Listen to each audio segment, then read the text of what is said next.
What's up, everybody? Welcome back to another episode of Unfinished Business. And as you can tell, we have a special guest with us tonight. Anthony Bodanza is joining with us tonight. What's up, Anthony? How are you, man? Pretty good. It's Happy New Year. January 1st is we're filming this. Anything exciting happened lately? Just the culmination of a crazy couple months announcing new sponsorship and getting sick, unfortunately, right as I'm planning to do that. So my first round, I just played today with my new sponsor with the new bag and played like garbage because I didn't know the disc was going for the first like 3/4 of the round. I'm interjecting. Matt's supposed to be asking Anthony a couple questions, but I'm interjecting immediately. What disc surprised you the most in your new bag? Oh man, it's hard. So I don't have to throw all infinite at all. I think I like contractually I have like one that needs to be in the bag. So it's really not that big of a deal, but I'm deciding to like throw mostly infinite for now, just kind of see what I like. Yeah. Surprising me in like a good way, I would say the Roman is like kind of my favorite disc right now. I'm pretty sure it's like an old PD mold and like the swirly ass blend ones that we ran like a signature custom stamp to kind of get kicked off. Those are on their site, but that thing just goes so far and is like the perfect stability. Like kind of surprising, like in the negative sense, a little bit, not quite negative, but I haven't figured it out yet, is the Inca, which is like 5503, they call it. I would give it like maybe 5501 and a half, 5502. But also like sometimes it's like 55 -12, but also sometimes it's 5503. And so I don't know if I'm just sick and super inconsistent and that I might just suck, but I also I don't get it yet. And I'm trying to figure it out. Let me ask you this. Is it the same disc or are you throwing multiple of that? No, that like this is the same one. It's been stacking a little differently. Inconsistent. You're terrible. There are definitely a couple different ones. There's a metal flake one that I have that one is just a fraud. Like it's a little flippy.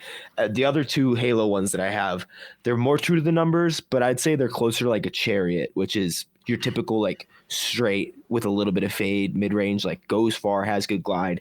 But I just like don't feel like I trust it into a headwind as much. And so if a disc is super wind dependent, I don't tend to like it as much as something that I can throw in most winds. Yeah, that PD mold is like really clutch. I like the PD. I'm a Discmania thrower predominantly anyway, so I don't bag the PD mold, but I love the PD mold. One more question that I know Matt wants to get into this real quick. Do you feel like there's less or more weight on your shoulders after your big announcement? I don't really feel like it changes too much. I mean, I don't really feel like a massive weight on my shoulders right now. Yeah. Like, I don't know. It maybe if there was like more context to like what you meant by weight on my shoulders. But right, for so me, let me give you a little more context then. You had all this build up to your sponsorship and you got all of that content out. Do you feel like you can breathe a little bit from getting done putting that content out? Or do you also feel like, man, I got to put out so much more content for Infinite and for my sponsor and also to perform?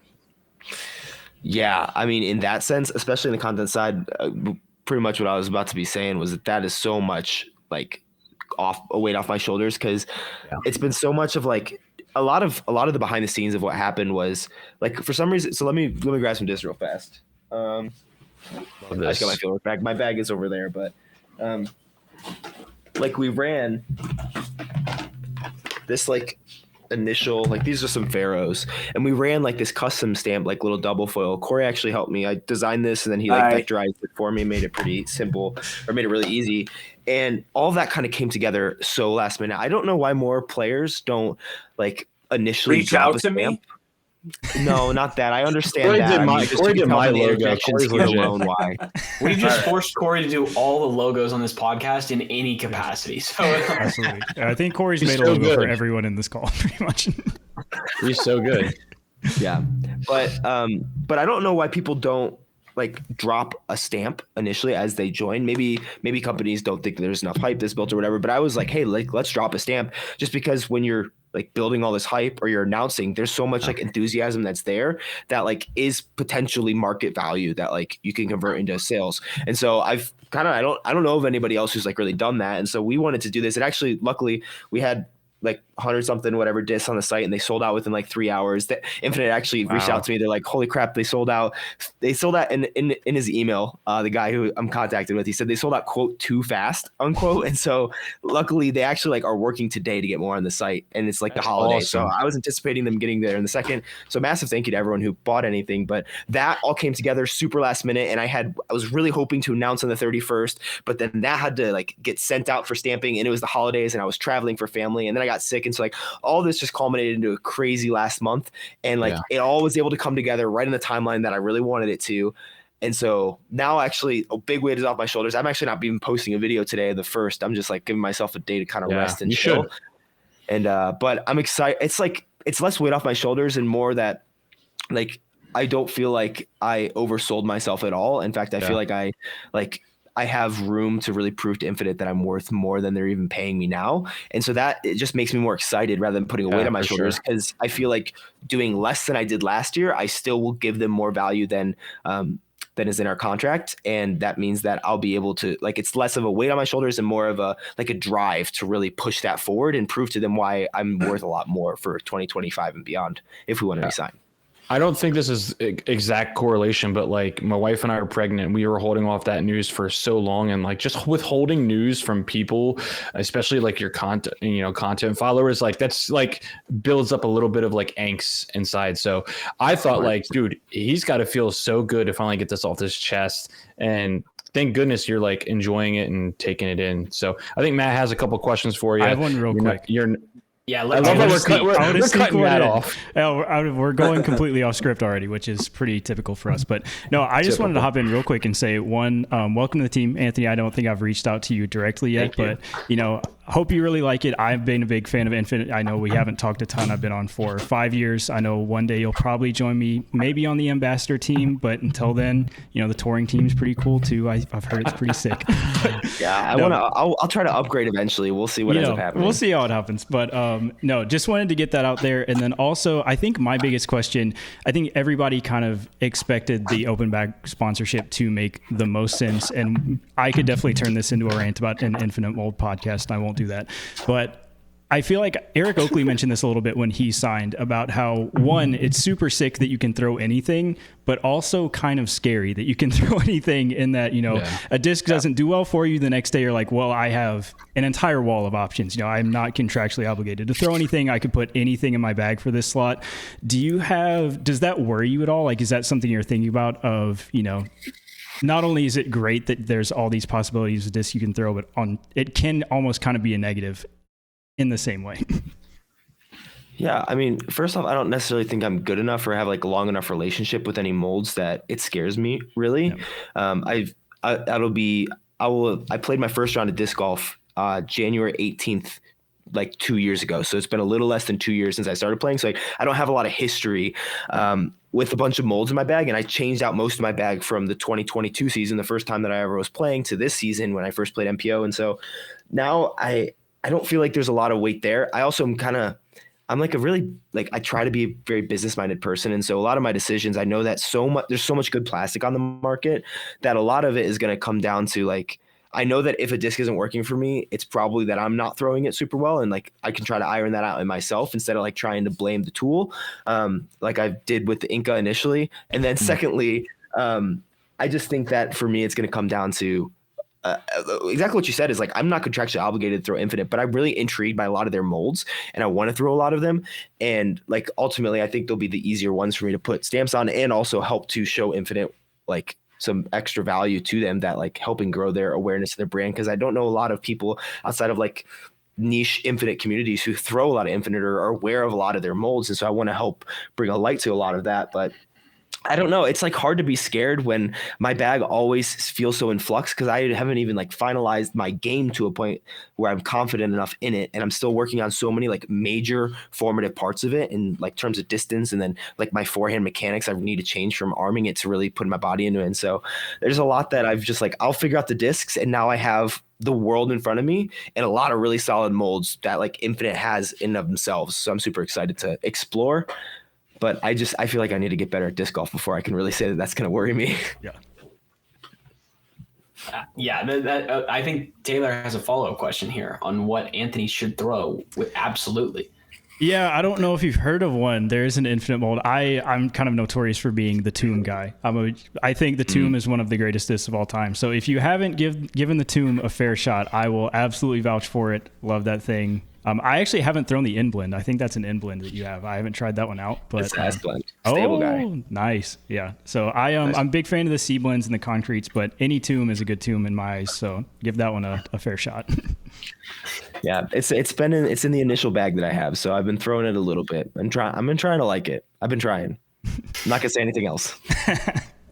Oh no, he's gonna break Taylor's heart. I hear it. Eric Oakley did it once. It's just the revolving door of new infinite folks. That's so sad. It's okay. If you don't like the tomb, you could always play with the putter of the year. It's the birdie marble. It's not a sponsor yet, but we're working on it. Podcast. Anthony, the running joke is like we bring that up every single week. So and Corey has gotten us all to buy stacks of marbles. It's true. We It's all the best now, marketing they could ever ask for. With no code or anything. They just go Yeah, out. no, that is true. You need to reach out to Derek. I have 6 of them here, and I'm like, okay. You know what looks pretty similar to a Marvel is an alpaca, and there's some really cool Bodanza stamped ones. Like if you want to snag one of those, they fly pretty good too. They pop really well. see, I like Can't the wait, alpaca. I can't wait to like bleep this part out. Don't worry, Corey. Don't worry, Anthony. He doesn't have control. Hey, on that part. the editor is an alpaca putter, so don't worry. It's in there. Very good clutch up. So when you were like deciding, you're obviously deciding who to be sponsored by, and you're looking at offers. Were you ever really seriously considering like a not open bag sponsor? Yeah, I was. I mean, of course, I would consider it. A lot of it would come down to like numbers and what would make sense. And then even with like a non-open bag, there would be questions about like what that would mean for me in terms of content. Because even my deal with Infinite, it's treated the same as like a tour team player, but there are things in the contract that are different than a tour team player because I'm a 988 rated disc golfer, but I got 5 million views this year. And so they're really buying the viewership more so than a good disc golfer, to be frank. And so, yeah, I mean, I was considering it and I would always be open to it eventually down the road. But for now, I'm really loving being open bag. And if I could stay open bag forever, I will stay open bag forever because I really like having all the opportunities. And then it was also the most seamless transition because I think a lot of my brand that I've built on YouTube is about like, I don't have to say anything about any disc, and people really value that. Like when I'm reviewing something that like I can just say whatever if I really like it, if I really don't like it, and more than like the majority of discs are good discs in some capacity, and so I'm typically going to be more positive than negative towards discs. But like if there's a disc in the Infinite lineup, like there's nobody at Infinite telling me that I have to say that I like it or that it's good if I don't think that it is, and so I really like having that freedom to be able to do that. And I also am able to keep behind me, I have like, this is from Discmania, and then right above it is something from Prodigy. And I have like packages on the way from other companies. And that helps me to like keep those relationships with those companies as well that I've been building through my channel. And like, that also is helpful for Infinite because then they're sending me the discs from themselves because they want them reviewed, and then Infinite doesn't have to send me them. And so, but I'll still be able to sell them directly because I've never pointed anyone to direct sales. So I think there's a lot of benefits to it. And I think, to make your short question long answer, yeah, I think I was considering it, but I think the open bag was like the best decision, and it's the offer that got put on the table that was by far the most intriguing, and I'm super excited to have joined. I got a quick question to interject with Matt. Are you a little bit shocked that more companies aren't valuing what you bring to the table viewership wise? Like you have so many people who watch you who may not care about like the top players in the game, but they enjoy your content. Are you a little shocked how like maybe how companies don't value you as much as a content creator than pros at all? There's two like answers that I have here. One is that I'm not shocked because it's not been proven yet necessarily. You know, it's much easier to look at someone like a Brody who comes in the sport with millions of followers. And some of them you're like, oh my gosh, some of these guys are bound to transition into disc golf as he moves into it. And so I don't feel like there's been someone who's like come up like in disc golf and that's been the whole niche and the whole like platform and like built that up to the point where they've shown or where they prove that value to a company yet. And so I'm kind of hoping to be the first in that space. And so in that sense, I'm not surprised because it's not been proven.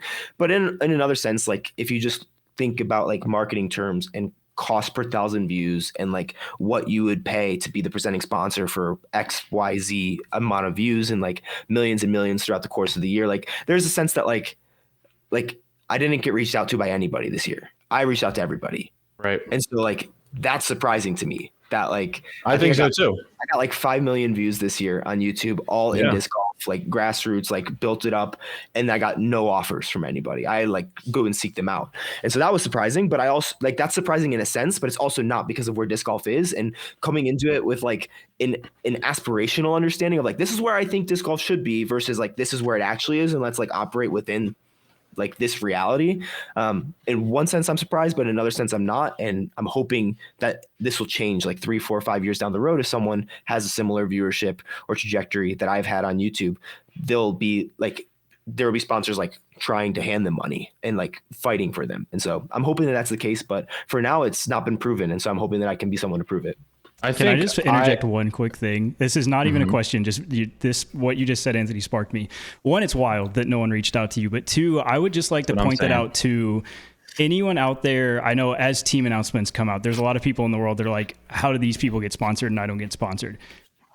Nobody reached out to Anthony Bodanza. Like you have to advocate for yourself and you have to put in that work. It's never going to be handed to you. And I've had conversations with people at Infinite too, where it's like, it's so hard now, especially to distinguish what YouTube, what personality, what content creator you're going to sponsor. Because even though disc golf's small, that's just that space as a whole is exploding. So I feel like there's a lot of people frustrated that they didn't get calls or they didn't get put on teams. And I think the biggest thing is, that really highlights it to me that you have to advocate for yourself. And that's just a soapbox that I've been on for a while that I just wanted to say real quick because that really sparked it in my brain. That's wild that nobody reached out to you. And the reason why I was thinking about that question, it's like you're not a pro yet, or like, playing on the pro tour yet. And it's like, they don't have to pay more money to a pro in this moment. And yet they're going to be getting 5 million views possibly for the next year of their content or sponsorship or whatever the case may be. Like that seems like such easy marketing. I'm blown away that nobody would want to reach out to you. Someone who is probably that has got the most subscribers in YouTube, or I'm sorry, disc golf content on YouTube. That's not a pro. It's just astounding to me that people don't find the value in that yet. Yeah, and I wonder even if it's not even that they're not seeing it. I like there's one interpretation that I definitely think it is that, but there's also another where like disc golf companies right now are trying to navigate a massive plateau it's still growing, but it's like a plateaued growth compared to the explosive growth, and they're trying to figure out where to put their money. And like exactly what Ursa was saying is like you have to advocate for yourself if you want to get some of that because they're trying to figure it out. And like I reached out to a number of companies that like I was interested in being sponsored by, and like basically put together something that was like, this is how many views I got this year. This is how many discs I sold this year through my own stuff. Like this is like what I anticipate doing. This is my rating and what I anticipate that continuing to grow. Like this is everything that I bring to the table. Like this is why I want to have a more of a conversation and like in a more like realistic way about money on the table for being a presenting sponsor. And then like just walking down those avenues because they're trying to figure that out. And if you can give them a compelling reason to give them some of their money or some of their resources, like you're going to probably have to do that though, because they are probably being pitched to by a billion different places, including the pro tour, other players, like pros, content creators. Like there's more like webs all over the place. And you need to like make yourself stand out in some way, but you also have to do that. Like they're not going to search you out for the most part. Maybe they will. And like, maybe someone would have reached out to me at some point, but it hadn't happened yet. And I knew that that's likely because I'm not a touring pro and they don't see content creators or like that value as the same. And I'm hoping to like prove the disproportionate value of someone creating content that I'm in front of people every single day compared to somebody who maybe gets onto a league card every 3 weeks, and share that with them. And then maybe that changes the landscape, but also maybe it doesn't. So we'll end up seeing what happens. Yeah. That's definitely like I don't know.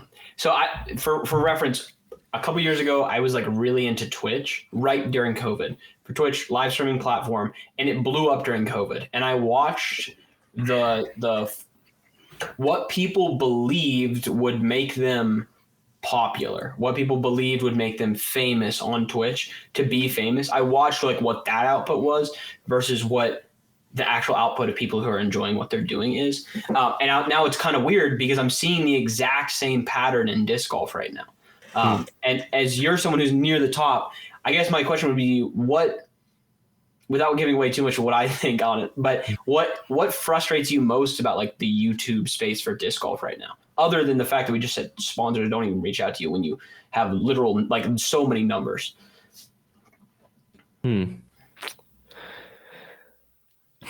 I don't really know if there's much that frustrates me about the YouTube space right now.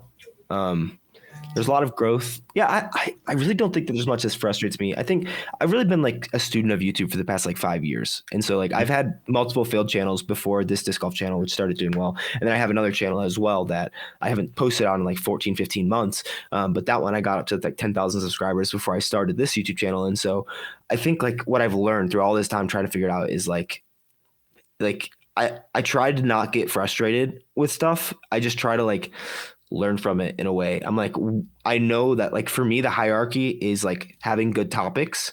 So knowing like, because topics I think are the most important. Titles and thumbnails, everyone's going to talk about. Videos themselves everyone's going to talk about. That's important.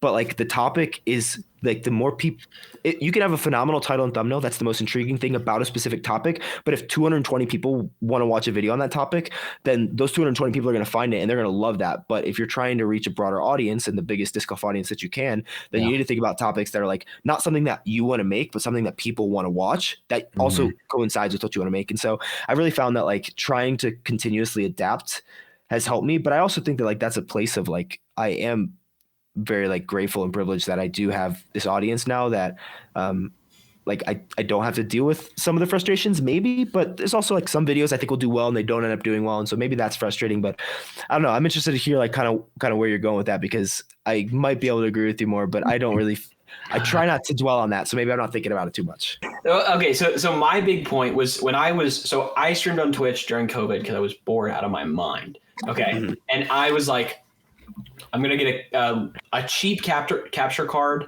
I'm going to get a $20 mic and I'm going to get a webcam. And it made me better than 95% of who was streaming on Twitch because the floor ceiling was so low in that. Like literally, like if you look at the data on Twitch, like to be considered a 1% streamer, you have to have like 10 concurrent viewers. Like I would have been considered a 1% streamer just based on those metrics. That might be a little different nowadays because I don't know how that's grown, but it was so crazy because there's so many people that were like, maybe they enjoyed a topic or maybe they enjoyed something, but anything would go. And they never saw that. And so that's kind of what I see in the YouTube space. And that's not to like hate on someone who has like, is using like just their phone or something. I'm working on videos right now that I'm using just my phone for, but like I'm seeing channels that are clearly putting a lot of love and support into what they're doing. And then I'm seeing channels that aren't and getting like this similar viewership where it's like, if this was in any other sport, you would see that difference where the audience was more mature to the kind of thing they were watching. And in YouTube, YouTube disc golf, it just doesn't seem like it's there in my head currently, which isn't a terribly bad thing, but it's just a thing. Yeah, I don't know. I think there's not been really anything that's been on like disc golf YouTube that has surprised me. Like I'm like, wow, this is way doing disproportionate to where it would be. I think there's a lot of like context things, and so like a lot of like subscribership and like viewership can be legacy. Like it's similar to like in business, how a lot of times like people always talk about customer acquisition is significantly more expensive than customer retention. So to get a customer is going to cost you more than it is to retain a customer. It's very similar. Like if you start earlier when there's less people, then you're going to initially have more people. Then you're going to grow your audience. Then it's going to be harder for that audience to be lost. And so if you you can shoot on worse equipment, you can make worse videos, but because people are already familiar with you, then there's less like buy-in for them than trying someone new and like testing that out. And so I don't know if I've seen, and like maybe there's some examples that like I haven't seen anything. And I'm pretty like, I watch stuff that's down to like hundreds of views sometimes just because I like being in the know of what's going on. Checks out my videos down there, man. I was gonna say, so like us. No, I mean you're in the tens, Corey. So sometimes you, Okay, sometimes. But I thought you meant for the whole year. oh yeah, my bad. But yeah, I don't think I've seen anything that's really surprised me, and I also don't think that like I think with scale, like some of those things get ironed out, like you're talking about like a quote unquote more mature audience. But I also think that even if you go to any of those sports, we're probably just not as ingrained in those other sports. And so we're not like in disc golf, like we're the nerdiest of the nerdy. Like we're creating disc golf content and we're watching disc golf content. We're doing all this stuff. And so like YouTube is going to be like, oh my gosh, this dude wants to watch every single thing that's in disc golf. And so they're going to like force feed that down our throats. Whereas if you're in another sport, it's probably very similar. I think the difference comes in the top end, honestly. And because of that, like, and because honestly, there's a big like resource barrier for somebody to get to a channel that is like closer to my size or a foundation or one of the pros, and that resource being both time and money, where disc golf is not a very lucrative thing. And so you're going to have to sacrifice a lot like initially in terms of like income, or you'll have to have something like really special happen really quickly for you to be able to get the type of volume of views that you need to make any sort of good money. And so that just creates a big resource barrier initially for people to get into it and to like want to keep pushing and like keep innovating in more and more expensive ways, which is what pushes the top, which is what pushes the bottom. And so the top really isn't being pushed right now. And so I don't feel like the bottom is being pushed very much. And I think that's creating a lot of those like people at the bottom who are able to get some of those views. And that's also like, it can be a good starting place. Like we're still so young as a sport and as like a content community that like I've had my channel for a year and a half and I've been able to get to where I am. And like maybe in 3 years, more people will be able to do that, but they'll also be able to get to this point. And then the top is going to be 100 or 200,000 subscribers and Simon will be at 2.6 million because it's going to crush everybody. And so, yeah, I think that the disparity there, we see it at the bottom, because that's where like it's most obvious that you're like, oh, why am I watching this content? Like this is not a good video. But I think it's because the top is not really getting pushed very much. And I think that it's very hard, like time wise and finance wise, to push the top because the views aren't like there per video to where it's super lucrative, that it doesn't require a crazy like time investment. Like I have to post 20 to 28 videos a month to like make good income. And like that's just not going to be possible at the quality without somebody who like has done it forever or has just resources that they're willing to blow or like is willing to live super frugally forever and like figure it out. And so I think that that's kind of where I think that once the top is able to be pushed and continue moving forward, then we'll see kind of the different striations. Because right now it seems like there's a big gap in the middle where there's the top and then there's the bottom and there's not really a lot in the middle. And I think as that kind of middle gets filled out, as the top gets pushed, I think that's kind of where we'll see a little bit of a difference. Yeah, no, I think that makes perfect sense. I think that's kind of what I'm thinking there, but I think I'm also some of the younger generation. I mean, I am the younger generation coming to this. So it's so funny when like I talk to people about YouTube stuff and they're like, oh yeah, it's data proven that like having a face in your video thumbnail does really well. And it's like, I knew that, but it was like Mr. Beast ingrained it in my head at like 14 years old or whatever. You know, that's I was like, wait, that actually makes sense that data does do that, but I just always off rip did that. But no, I think that I think that's what I'm seeing or what I'm experiencing in disc golf. And it was so weird because it was like literally exactly what happened in Twitch. And it was like, well, you know, I'm seeing it again. Deja vu is happening right now. But I mean, now Twitch is, I don't know about Twitch as being a great platform, but live streaming is a far better platform. So, you know, hopefully that happens in the future as well.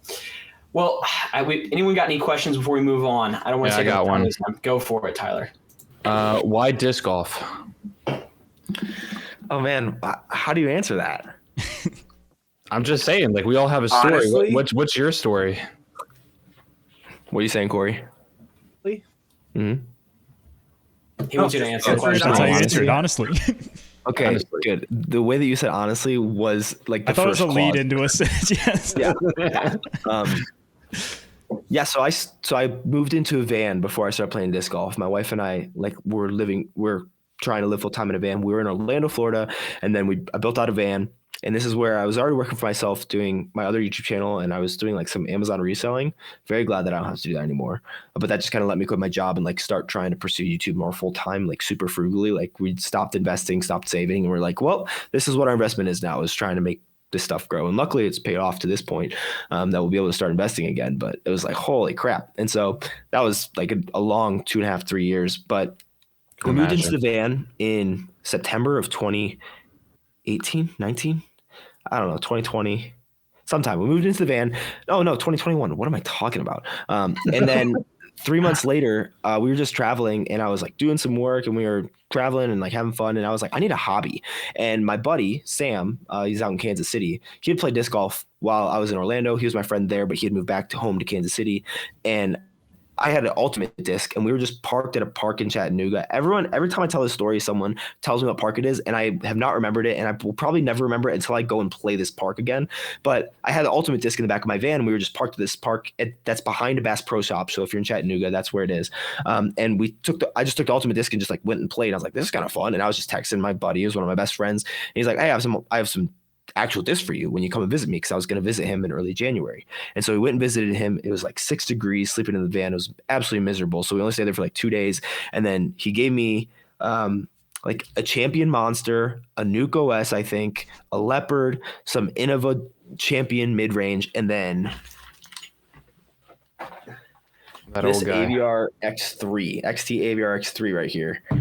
That's like the only disc that I still have. I think I lost the rest of them and maybe traded in a Monster over at Spinners and Phoenix. But yeah, he gave me those. And then a few weeks later on January 18th, which is kind of like official start date of disc golf, I was in Zilker Park, and we're just sleeping in Zilker Park in Austin, Texas in the van. And I went and played my first rounds there. And I was like, oh my gosh, this is so fun. It's like, I love problem solving. I love doing things that are athletic. And then especially like I'm a very individualistic person. And so like, and especially just like the way that my life is, like I don't have a lot of team sports, and I am work for myself. And so I was traveling, living in a van. So I wanted something that was like solo that I could do. And so got into disc golf, and then just immediately got hooked. I was already creating content on YouTube.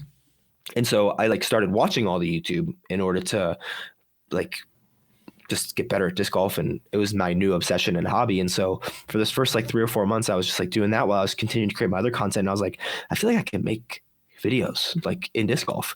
And I had my own style already for my other channel because I've been editing for 2, 3, 4 years. And I was like, well, I'm going to just try to make some videos. And so I started making a couple, and then I didn't really make it too much. It was kind of on and off sporadic. And then I was like, I haven't seen people kind of fill the gap between like amateur to pro. And so I was moving into my first MA1 tournament, and I went and I like decided to be like, okay, this is my bag for my MA1 tournament. This is how I'm preparing for it. This is why I'm moving into it. Like, this is my plans. And I started doing tournament recaps, and those videos started doing well. And I started doing disc reviews and just like figuring out all the content I could do. And then I just kind of dove all in October. And I think from October 31st to like February 18th or something, I posted every day for like 130 days or something. 110 days. And I posted like 130 videos. And my channel, I started it on June 13th, I think, last year. And it was at 10,000 subscribers on December 13th, and it had 20,000 subscribers on exactly June 13th. Unfortunately, we didn't keep that trend. I was at like 32 something on December 13th again, but it just kind of 10,000 every 6 months was kind of how the subscribership was growing, and average viewership was getting there. And I was very lucky with like the time frame that I found like this. And I think that in a way, like disc golf content was like molded a little bit in the way that I produce some of my content, but at the same time, like I'm very lucky that there was just this gap in the market that I was able to just like fill of like, I want to go pro. And I also like brought everybody into a story. Like I was like telling the meta story of like, I want to cash at a pro tournament, and I want to take you on a journey. I've been playing for 6 months, and I want to try to cash at a pro tournament. And so like all that journey. And so people can root for or against that, but it's kind of like hard. Like everyone kind of wants to watch. And so bringing people along in that story, and now that story is turned into like, now I want to try to get a tour card. And so now luckily I've had help from Drew Gibson, and now I have all these friends who are in the pro tour level, and I'm able to like work with them. And I'm actually going to be flying out on Sunday to go and do some more stuff with some more cool people out in Georgia. And there's just so much that'll be. And so now it's like another story that's going on. So that's kind of how I got started and kind of where it's led to. But I was very lucky with like the time frame that I got into everything, and like to have the skills that I've been building for the past 3 or 4 years. And it just all culminated perfectly into like, okay, disc golf YouTube is now the thing that's going to work well for me on YouTube. And I don't know why it was this, but I'm very grateful that it is, because like the disc golf community and this platform that I built have just like changed my life forever. Yeah. That's really cool. I mean, I always thought that too. Like when I got into disc golf, I was like, no one ever talks about going from amateur to pro. And like, that would be a cool story to watch to see how that person does. And is it even possible? And then I came across you last fall and I was like, oh, this guy's already doing it. So that's not something I would ever even want to think about doing anyways. Cause that's your thing. And I don't, so anyways, it's been fun to watch and then by the way, when I started watching, I didn't know that you'd only been playing for like a year then. And someone told me in the springtime, they're like, yeah, he's only been playing for like a year and a half. And I was like, that's stupid how good he's gotten in a year and a half. So yeah, there's no way I would ever think about doing that myself. But you have any golf background at all or no? No, not really. I just always like anything athletic I would just kind of do growing up. I played soccer. So like I was never like I wasn't like a super athlete or whatever, but like I didn't play soccer until my junior year of high school. My first year I captained a varsity team. And so it was like a second level varsity team. So it's kind of like it was like an upper JV. It was weird. The school had like two varsity teams because one of them was like too good to play at D2. And so they had to play D1. And then I captained the D2 varsity team. And then like I just play. And so athletic stuff just has always come relatively naturally. I don't know what's going on, but we're having a good time. So, but yeah, but if I set my mind to something, I kind of always try to find a way to like figure it out and do it, especially if I have like ability or resources. And right now that was just like time and money. And for me, when I got into disc golf, this is another thing that like, I don't know if this is too pertinent to a lot of people, but for me, I got in and all the podcasts I was listening to, because this is like after the Kona deal and the Ricky deal. And like the Kona deal, everyone was like, oh my gosh, you have the same deal as Chris Tatar. And it's all because of social media. And so social media, everyone was talking about social media so much. And I was like, I can do that. And so I coming from like I'm a very like personal finance, business minded person. A lot of my other channel that I had is about that. And I'm probably going to start posting over there at some point again. But I got into it and I was like, I want to worry about the money first and then worry about getting really good. And so I want to make sure that I can make a living out of this and then get really good, because the getting really good and then making a living just sounded way less like predictable to me than like numbers are very predictable to me. And numbers on social media correlate to like CPMs, which correlate to dollars. And I can like predict that. I can't really predict getting to 1020 and then getting a sponsorship. And so I kind of was focused on that for the last year and a half. And now this year is really going to be focused on like being a training and a transition year, so that hopefully in 2025 I can like either have a full tour or a partial tour and like play very well. But yeah, that was kind of like my thought process coming in, is like worry about the social media and the money side first, and then worry about getting really good. And it's going to be a little annoying because people are going to be like, what's up with this guy who's getting views and getting paid and he's not even good at disc golf? And it's like, well, they're also right. And so like a part of it's right, a part of it's not right, but then we can worry about getting good and hopefully prove that it was worth it. Matt, I got one more quick one. Sorry, buddy. So because you don't have much of a golf background, have you been concerned about how do you actually manage a course? Because that's something that I come from in ball golf is like my skill level, like everyone who's around scratch golfer can hit the ball almost exactly the same. The thing that takes you to the next level is being able to manage a course, manage your risk on the golf course, and also your mental game. So is that something that you've been possibly concerned about that you want to get better at? Is your course management, or do you feel like you manage yourself pretty well compared to the pros or at the pro level? That's a good question. I don't really know if I do anything at the pro level right now. I think that there's a lot of things that are like closer, and I feel like overall I have a decently rounded game for like being a local pro. And like there's just everything just needs to get polished up a little bit. The course management is so interesting in disc golf because I don't feel like disc golf is like courses are hard enough to worry about course management in a lot of ways. Because if you can throw the disc on 2 spins and throw hyzers 400 feet on both of them, you could pretty much do whatever. I mean, I think to be really confident, you want about 450 on the forehand or 425 on a golf line and about 500 on a backhand golf line. And so like, those are kind of the numbers that I'm working towards. And whenever I say that, people are like, you don't actually need that. I'm like, yeah, maybe those people who you're referencing on the pro tour don't need that, but they've proved that they have all the other skills. Yeah. I want to like, especially having an audience, I want to set everybody else up for like success if they want to try to like follow my footsteps, which I'm just trying to share my journey instead of like, and so but I also know that's aspirational for some people because they tell me. And so like, I'm going to tell them that the numbers are probably a little bit harder to achieve than they maybe actually need to be, because that way, if they get there, then they're even better equipped. And so that's kind of what I'm searching for. But in terms of course management, I just don't feel like it's necessarily that hard, but it's definitely something that I hope that the courses develop into much more course management based courses. I feel like I've done pretty well with it. If anything, I tend to play a little bit too conservative as in relation to my skill. I find a lot of times where like I'll end up playing too conservative and then not committing to a shot, and then it's double because I was overly conservative and then I don't commit, and so I throw it. It's like so much easier to throw like in the 85 to 90% power window than it is to throw like 65%, and so I'll either find myself throwing like 57% or 75%. It's like, I don't know what's going on. And so I think that that's definitely something I want to grow in and research a little bit better on how to be a better golfer. And yeah, that's a part. I think first though, exactly what you're talking about is like the scratch golfer. Everyone hits the same shots. They can hit the same ball, but then it comes down to course management. I feel like I'm still getting into that range where for me, I need to be able to have all the tools. And so I don't have all the tools yet. Like I feel like right now I'm throwing 440 to 450 golf lines pretty consistent. And I feel like that's good enough to go into the season and continue working on it.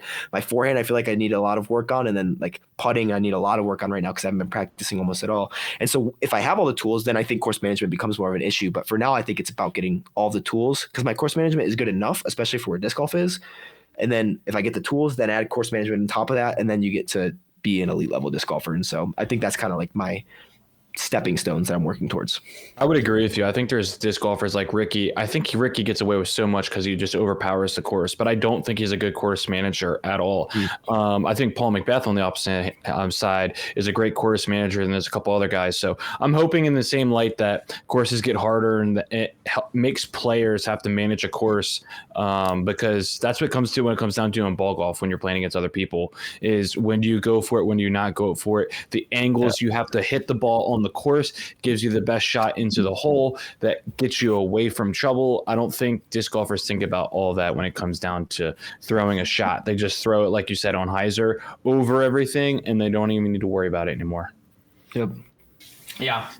Listen, my last big topic or my last discussion topic, and I want to hear from everyone here, actually really relates to Tyler's question. Okay. And this is this.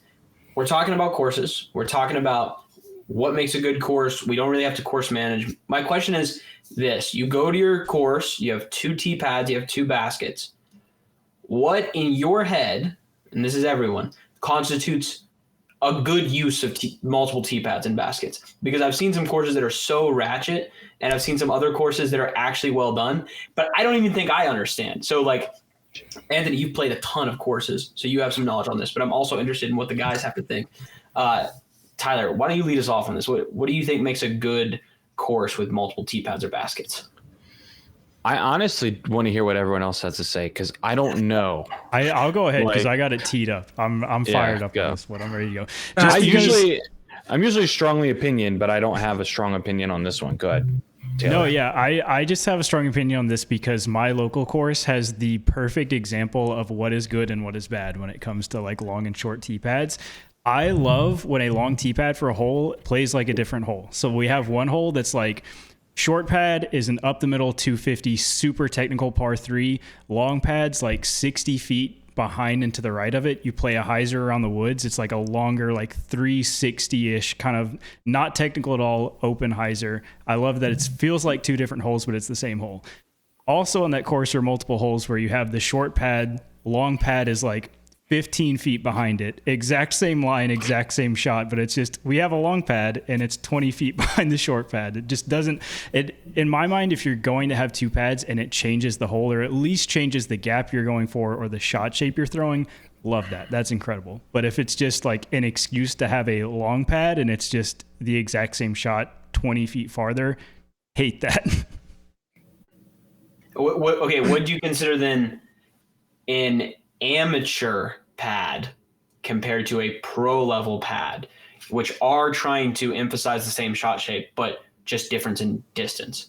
Is that then do you feel it or not? I do, and I feel like that almost comes to like going back to the disc golf versus golf thing. Like obviously any of the shorter tees in the golf world, like it doesn't really change the hole or the shot. It's just kind of the distance.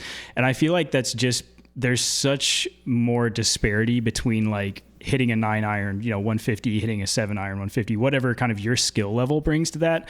I feel like the skill ceiling in disc golf isn't wide enough to where if you make a hole 20 feet shorter, like realistically, that doesn't change the hole a ton for you in my mind. Like a lot of holes, if it's on the edge of my golf line distance, if I have 20, extra feet from the short pad, I'm not like, oh, sick, I can get like a 2 look on this hole. It's like, oh, I just might have a slightly shorter putt. Corey, what do you think? You've been staring at either me or who knows who, but it's freaking me out. It's freaking me out. I'm out of it, man. This chest cold. My butt. Thinking about logos to design later. I gotta make. So the long Name and the dropping short. again. What, Anthony? He does this Is that his every name? show, Anthony. He always has to name drop some logo he's making for some pro. Anthony, am I wrong? Well, I think he's wrong. I'm not a pro, so yeah. Wow. In your face. Anyway, I think the longs and the short, that's definitely up to the variety. So if the long pad, straight shot, the short pad shouldn't, unless there's something special to that straight shot. If you're throwing over like a lake or something like that, then clearly you want the short pad to be closer so that it's easier to score for someone that wants to play the short. But I think a lot of the time, even in the woods, if you just pull a long pad back maybe 100 feet, the line is completely different because of the trees. So I think definitely, I would say it's all up to variety. Want it to be different. That's really all that's about it. No, that's valid. I absolutely. Yeah. I'm kind of in between on I say I'm in between on it. I much prefer courses where the long and short pads are a different shot shape, but I see so many courses, and Anthony, you might be able to speak on this, but like so many courses where it's literally just 30 feet back, 40 feet back, 50 feet back. And it's just like, that's it. And they don't really think about it. Is that what you've seen in your experience, Anthony? Or is it something entirely different?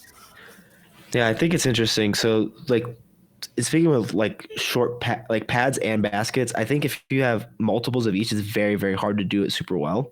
I will say the one course that recently I played that I think did it phenomenal is Champions Point in Florida. Is in like Claremont. It's like just west of Orlando, and that course had shorts and longs. I played those for the last 2 rounds of my Florida Championship Series thing that I did over Christmas, right before the announcement video, and that. Like the long was a completely different course than the shorts. It was like some were like close and similar, but I think what I think about that course and what I love so much about it, even if I played the same baskets from the shorts and the longs, what I loved about it is it changed the distance or angle to the gap.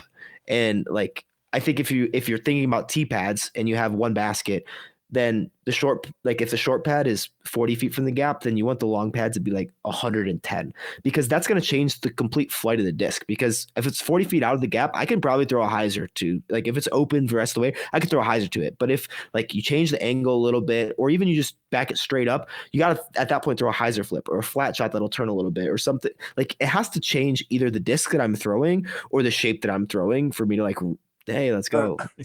For me to really doing that. I think I'm just thumbs up. I don't know what's going on. I'm shocked almost. Corey hasn't come out with a like and subscribe yet. The sick Corey is throwing me off. It's bad. But yeah, I really think it comes down to like changing the shape and the angle. In terms of like, I was pretty interested with what Ursa said about the pro pad versus am pads when you asked him that question, because I think 100%. I think what it really comes down to is, like, this is a little gripe that I have about like the way that we think about pro in disc golf, because I think that there's so many like pros where it's like I am not a pro, like I'm 988 rated, I cash, I make money playing disc golf.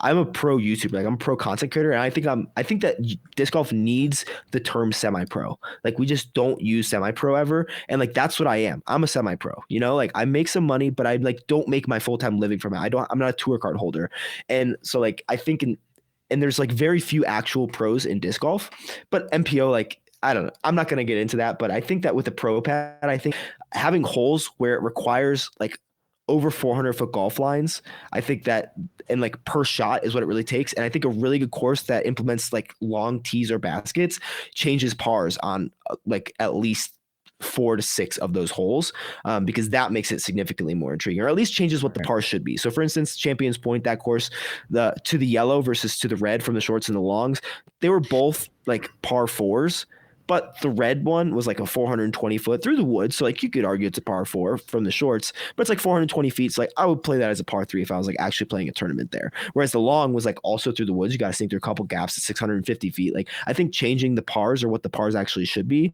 I think is what really makes like a pro course versus like like an AM course or a short course. Because if I go to a course and I see like upwards of 8,000 feet and upwards of 62 par, I'm like, yes, thank goodness. This is going to be like, even if the course isn't that good, I still enjoy it so much more for some reason, because it's like, I know it's going to challenge me at some level, even if it's just frustrating me mentally because of how bad the course it is. It's still going to be like so much better than like, oh, here's another 5,800 foot par 55. You know what I mean?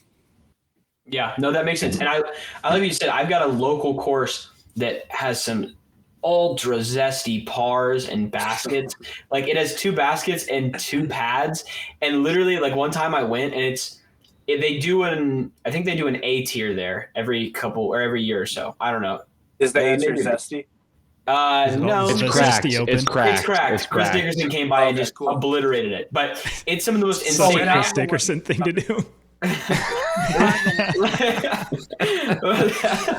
But okay, so the deal with this course is like I was watching the coverage because I was deciding if I wanted to play it, and I was like, if I want to play it, I want to be competitive when I'm playing it. And I've played the course a couple times, but like from the long tees to the long baskets, there are just not lines. Like lines are, I think it's like insane to ask a course designer to potentially give 4 layouts that will all result in a good shot shape, and so it was like there was literally not lines to these baskets, and the worst part was in this video they're watching lead card. It's a guy on lead card, and it's the designer of the course, and the whole video the lead card guy's like, so you agree with me that 550 foot par 3 probably should be a par 4? And he's like, yeah, you might be right. It should be a par 4, and just harasses him the whole time, which in some cases rightfully so. But like, I don't know. It's impossible to do that. And like that course is fun to play, but it's like a good round is par. A really good round is par sometimes. And it's like, I think that's another discussion is like, do we have to classify a hole as a good hole where you have a chance to birdie it, or is just like parring the hole is good enough? Because that's what par actually is. That's a whole nother discussion. I'm just throwing that out there. No, I think I agree. Like, but the thing was the course, the hole I was talking about was for 550, and it was like crazy rollways. This is all on a hill. I live in just the mountains, so it's just hills out the wazoo, and it literally was like playing 4.5, and they were playing as a par 3, and they were the guy was harassing, but that is definitely valid. I would actually agree that I'm probably more okay with a par being a good score on the hole, but there should be potential in my head, even if it's a 5% chance of a birdie. Like there should be potential of that. I mean, Brody's even brought that up, and that's a whole nother discussion I'd love for him to talk about a little bit more. My biggest thing, according to tee pads and baskets, is more like FPO. Like I think FPO should be throwing from the same tee pads as MPO, but they should have another basket that's closer. Now, I know that causes issues for like MPO players who might be throwing and, they might be behind that basket for FPO. I think the course design has to be same tee pad for everybody, different baskets. If you have to run out and remove those baskets before MPO, maybe that's what has to be done. I know that's super difficult, but they do that every tournament. Well, do they throw from the same tee pad? No. They always have different baskets for so many FPO placements.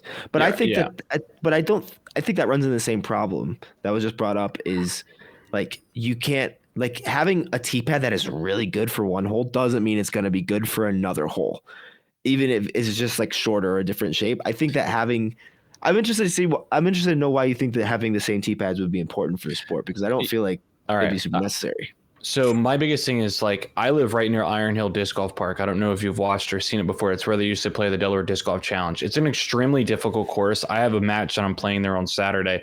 Just did a practice round today. The lines from we'll call it middle tee pad from the long tee pad are completely different gap shots. Like the gaps you have to hit from the long tee pad are so severe. It's like an arm's width apart on like, I would say maybe a third of the holes. And if you were to move the tee pad up for FPOs to the medium tee pads there at that course, it's a completely different course because the gaps are so huge. So I'm thinking more along the lines of that, where the course might be built around the long tee pads. So make all the people, all the pros, including FPO and MPO, like showcase them hitting those shots, but to make it more lengthwise reasonable for FPO players, have a basket that's closer and you can play it very similar to par. That's what I personally would prefer to watch. I do think it's interesting. I've never really thought about this till you just said it, but like if you think about, again, kind of, we've been making the comparison of ball golf and disc golf, right? I think in traditional golf, the personality of the hole, like, what you really get when you think of the hole, a lot of times more so correlates to the green.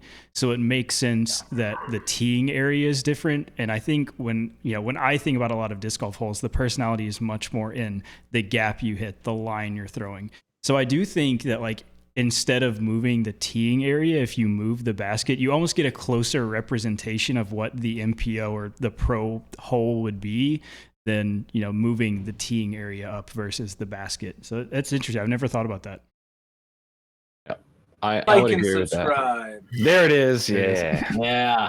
I'm kind of in between on it, but I have like some property that I have available that I can start like messing with the course on, but that's such a touchy thing because I'm like, bro, I don't want to do that. But also at the same time, it feels like it's emphasized so much in the sport right now, but it could just be a little bit of a touchy thing. But I would like to see, I don't know, more intelligent uses. I would love to play the course you're talking about, Anthony, because I watch your videos on it, but that seems like such the level I want to play versus, just every basket's 50 feet farther than the other one or tee pad's 50 feet shorter, whatever that is. So I think that tracks, but good to know. Yeah. Yep. Corey looks lost in the sauce. Hey, Corey's hanging on. What's up? Bro clocked in. It's good. I gotta fly out. So you guys don't find him. Hey, Corey, just tell us one thing that's useful tonight. Tell us about that buzz in the background real quick. Alan? Yeah. It's full foil. Buddy who works at Discraft told me how they do it. I don't understand. That's good to know. How much does that thing weigh? But I mean, at least all right, 100 grams. So yes, it is one of those. Anthony, does that say how much it weighs? What's that? Does it say how much it weighs? He's got the exact same one, bro. What do you know? A little different. I think they're like 180. I mean, Wow. this is 173, 174. Oh, I was gonna say just like every other buzz. I'll weigh it. I'll go get a scale. I'm just the mystery. I'm saying the mystery of fully stamping a disc must add some actual weight. So I'll show you mine in a sec too. Not actually. Stamping process. The stamping process is actually done in the mold. Let's see. So That's wild. This is a die. And this is a 175 weight, so it is max weight. It's a TL3, but it flies like a longer T-bird. So the die on it, I think, affects this disc, at least, in my opinion. Anthony, we're hearing reports that they stamp it in the mold so that it doesn't actually affect the weight. That's cool. This was a 176, so that's a fraud. I don't know. Yeah, get that out of here. Wait, don't they always say Discraft is like 1 or 2 grams heavier than the weight? Discmania is. People I say a lot promise you, of things. Discmania. People say a lot. Here's my other question, People say a lot of Anthony. things. Who do you think is the most consistent manufacturer right now? Oh, Nobody's gosh, here we go. consistent, dude. Nobody. But who's I mean, come on. I like my number. Infinite discs, like and subscribe. Infinite discs. Yeah. I think everybody's very consistent within each of their runs, and everybody's pretty inconsistent outside of their runs. I don't know. I feel like Latitude's Great always answer. been pretty good. They've been pretty good. That's honestly one of the things I really love about Infinite is like you pull out just one of their stock discs and you got the run on it. Like this is run 6. So if I want another raw that flies just like this raw, I just That's go buy really one that says cool. run I didn't 6 know on that. That's cool. Yeah, So I'll tell you how many discs were made in that run too. It'll give you a little number. run 16. Yeah, some of them say that. Like this one doesn't. Let me. I probably got some, but it's just. It's Eagle really could nice. be going to Infinite then. He can get his 17th run PD. I mean, I got the Conqueror here. That's just a P. That's a PD2. I'm telling you. There it Eagles is. just seen throwing the These things are PD2. stable. They kind of go Those far things though. are These nasty. Conquerors. Yeah. I was surprised at how far I could throw this thing with it being as ridiculously overstable as it is. Well, I threw the Halo one. They gave me a Team Stamp Halo one. That one's sick. But yeah, I really don't think. I mean, I've thrown everybody in. I don't think anybody is either as inconsistent or as consistent as everyone says. The people who are like, oh my gosh, this company is so consistent, they're not that consistent. And the people are like, oh my God, they're so inconsistent, they're not that inconsistent. I think a lot of it has to do with scale. The bigger the company, the more inconsistent they're going to end up becoming. I think Trilogy or Latitude, for being as big as they are, have been better about that as they've continued to grow. But like you have Innova and they're running millions and millions of discs, like they're going to be a little bit more inconsistent because plastic just doesn't dry. They're like cure the same. Yeah. But I think you also see that with like, I think consistency is also an interesting question because consistency to what? To like itself or to the flight numbers? Because sometimes people are like, oh, this disc isn't consistent because it just doesn't fly like its flight numbers, but you buy 10 of them, they might all fly the same. And so I don't know. I think it's hard. Like I'm very lucky that like I get access to basically all the discs that I would want. And so I don't really have to worry about it. And I understand that it is definitely like a tough point for someone who's going out and buying discs and wanting them to fly the same. And so I think the more companies like Infinite and like Mint Discs and a couple other who like put the actual run and number and like when they're made on their disc can be really, really helpful. But I also think that like special runs tend to all fly relatively similar. But I mean, colors just affect so much too. Like, I don't know. I haven't found any company that's been ridiculously consistent. I would say Latitude has been the closest. MVP might be up there as well, but I don't like a lot of MVPs, specifically drivers. And so all their like putters and mids tend to be more consistent anyways. And so I don't throw a lot of MVP drivers, so I can't really say if they're as consistent as people think. Yeah, I used to believe that MVP was most consistent, and then I had a lab second Crave that was more stable than my Thunderbird, and just ruined my life. And then I gave it to my buddy, and he lost it in a pond or something. But no, I used to believe that too. That's so funny. Let's unfortunate part is we're just gonna keep adding stuff. By 10 years from now, we'll have 10 numbers on the flight number, the flight numbers, the run, which mold they were molded in, so on and so forth. But I don't know. I think this is a whole nother conversation, but they just need to put like the shape of the flight of the disc on like a diagram, and that's it. No more flight numbers. Just say ferry driver. This is the flight of the disc, and this is maybe the speed. Maybe the speed is the only thing we really need to know. Yeah, but I'm saying at that point, flight numbers. Yeah, I secretly love flight numbers too. Because, okay, here's the thing. Too.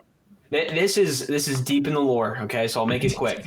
But a couple months ago or a while ago, Trevor when I was born a couple months ago, Trevor put out a podcast episode with the guy who did groove belts.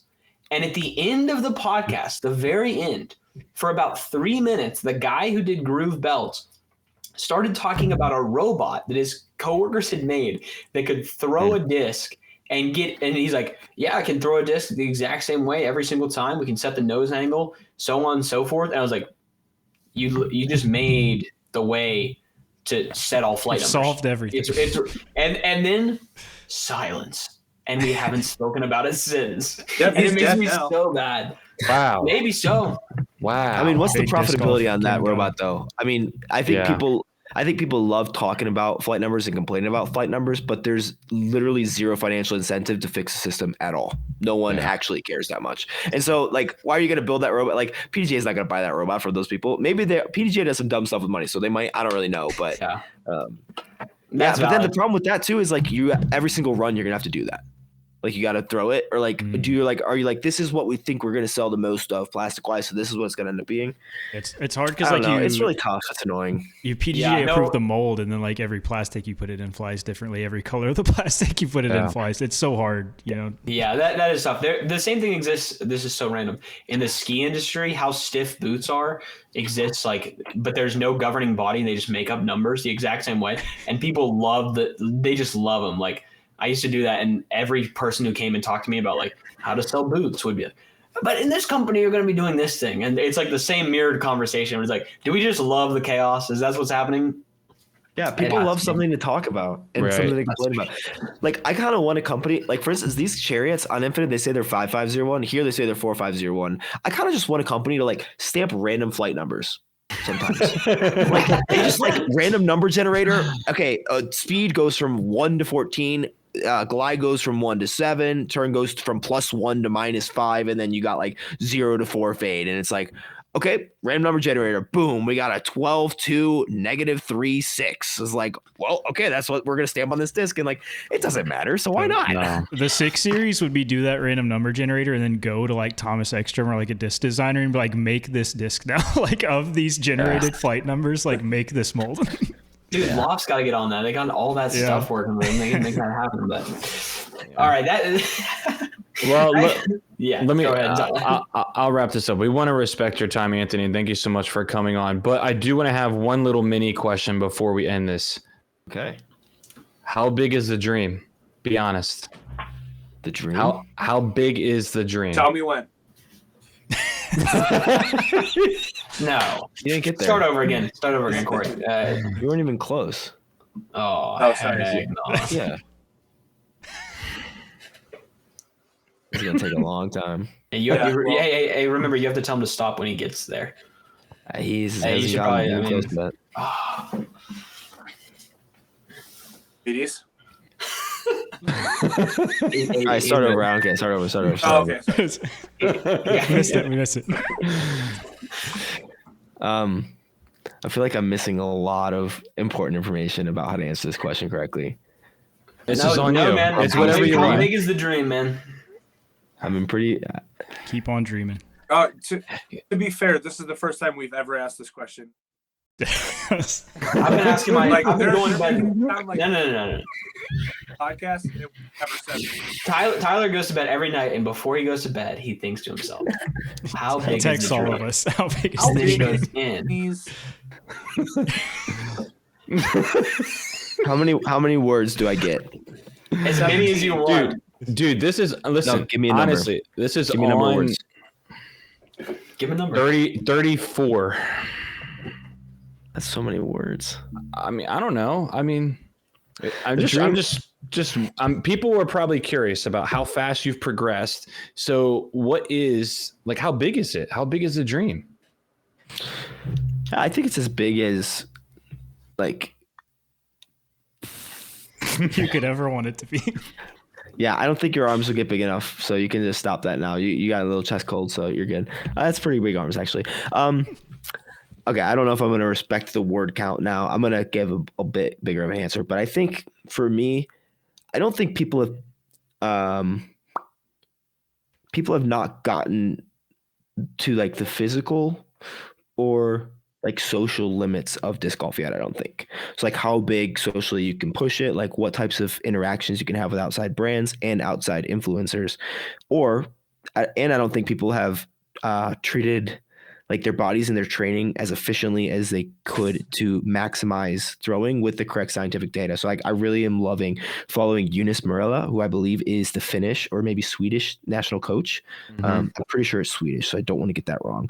But he's just doing things that are very like plyo based with a direct disc golf training. And like, there are things like that I think the sport's going to continue to progress. And I want to be on the front side of not only the content, continuing to grow that, but also pushing like the physical barriers of the sport. Like I'm 5'6", like I'm a very small guy, but I would love to be able to throw to 600 feet one day. I don't know if I'll be able to get there ever, but I know that like there have been people who are like, how do you know if you're at, what if you're at your limit already? And I'm like, I mean, first off, I look at my form and I see 15 things I need to fix. And second off, I'm not treating my body nearly as well as I could. And I haven't had the years of training that it could take, while I still have like years until, like, I think recent research is showing that like into the late 20s to early 30s is like kind of the athletic peak for like men. And so like I have 5 to 6 years left through that if I spend the next 2 to 3 years really pushing my body and like how fast and twitchy I can get my tendons and how strong and like optimized and like there are things that like I don't know if I'm going to have the discipline to be able to do all of that, but I want to like shoot for those stages. And a lot of that starts with this year and a lot of my plans just personally to reorient my life. And so honestly, like if you were to say one word, the one word that I would say would be Simon, because like that's kind of where the dream is, content and play wise, like getting to the point where like I would love to win on the tour. At this point, I just want to get to the tour. I don't think I'll ever win. Like that's going to be in my head, but it's not going to be something that I'm like externalized to my audience to be like, oh, I'm just trying to win an event. Like if I get to the tour and then I get top 10s or top 20, then that'll become the next goal. But the goals are obviously going to be progressive externally, but internally, like the dream is like winning something and like throwing farther than anybody ever expected I'd be able to throw, and growing my channel to be as big, if not bigger than Simon. And like, continue to push the sport forward in that sense, but also like create a really lasting like financial and like social legacy for myself and my family through disc golf. And so that's kind of, those are the goals. So I mean, that's very lofty, but there's like tangible increments to kind of get there. And those are what I focus on in the day to day. No, I mean, I just love to hear it. I mean, sometimes I do ask that question to like friends and people like, hey, how big's the dream, just to see like where people are at mentally. But through like all the questions we've asked you and everything, you really think about a wide variety of things in disc golf, including health and physicality. And we talked about a couple weeks ago about why aren't there like physical therapists representing companies, like helping their disc golfers like get stronger or like help them when they like get hurt or have injury prevention and stuff like that. Like, why is that not in the game already? Because we have that in every other sport. So it's interesting to hear how you've talked or you've thought about all that stuff. And I think that the game is very fortunate. Now I'm gassing you up, but I'm going to say it anyways. I think the game is very fortunate we have you in the game, because I think you're showing like how quickly you can progress when you do the right things, work really hard, make 100 million videos in a year, showing like how you're getting better as well. But I think you could be like a threat to like the tour about like how quickly you can get really good. You don't have to do it a long time. And I think it's really cool to hear about your goals. So thank you so much for coming on. We really appreciate it. This has been a lot of fun. Matt, sorry I interjected so many times, ruined your questions, but I just can't help myself, man. So first off, we just like to say thank you to Foundation for putting us all together and being our hookup. And we just want to say thank you guys so much. And thank you to Anthony Bodanza for coming on. And as Corey would say, if you like it, keep it in the bag. Or no, sorry. Till next time. There you go. See you guys. Thank you so much for watching. See you later. Corey, you better make my freaking logo right now.